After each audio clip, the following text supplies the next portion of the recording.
Sarah woke up disoriented. Her phone buzzed incessantly. Social media notifications lit up the screen. This wasn't unusual.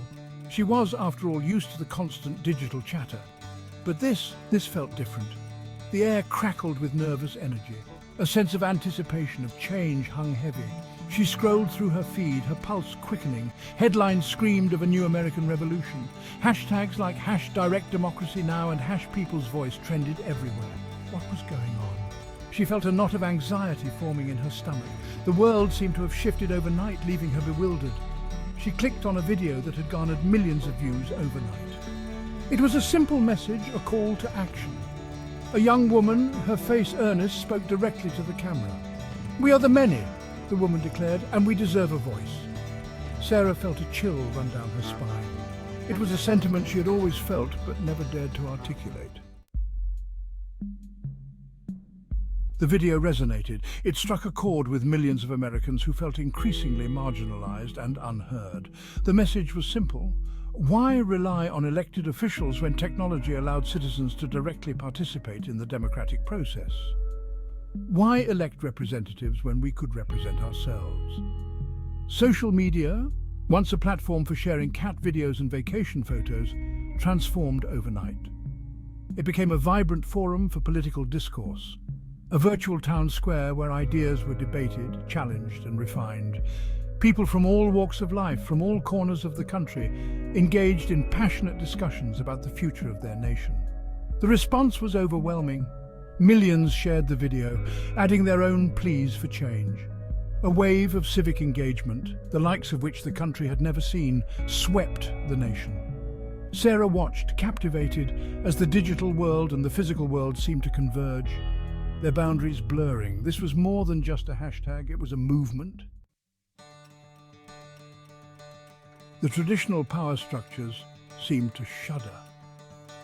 Politicians, long accustomed to the passivity of the electorate, found themselves on the defensive. News channels, used to dictating the narrative, struggled to keep up with the rapidly evolving situation. The people, it seemed, had found their voice. Sarah, once content to observe from the sidelines, felt a newfound sense of purpose. She joined online forums, participated in debates, and even started her own blog. She connected with people she never would have otherwise met, united by a shared desire for a more inclusive and responsive democracy. There was a palpable sense of hope in the air, a belief that things could be different, that the power truly could reside with the people. Sarah felt it too. It was exhilarating and terrifying at the same time. The responsibility was immense, but so was the potential. The digital space wasn't a utopia. Disagreements were fierce. Debates often devolved into shouting matches. Misinformation spread like wildfire. Yet there was something fundamentally hopeful about it all. Even the most heated arguments were a testament to the collective desire for a better future.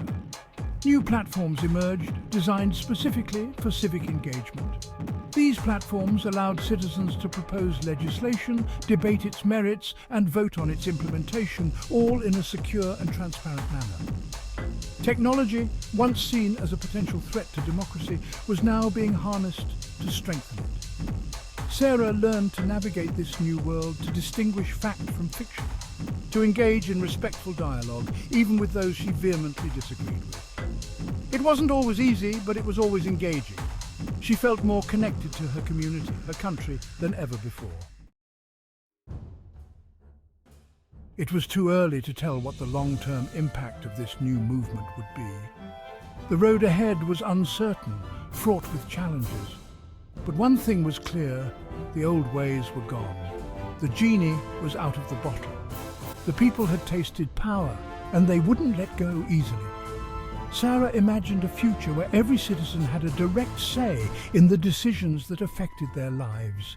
A future where elected officials were truly accountable to the people they represented.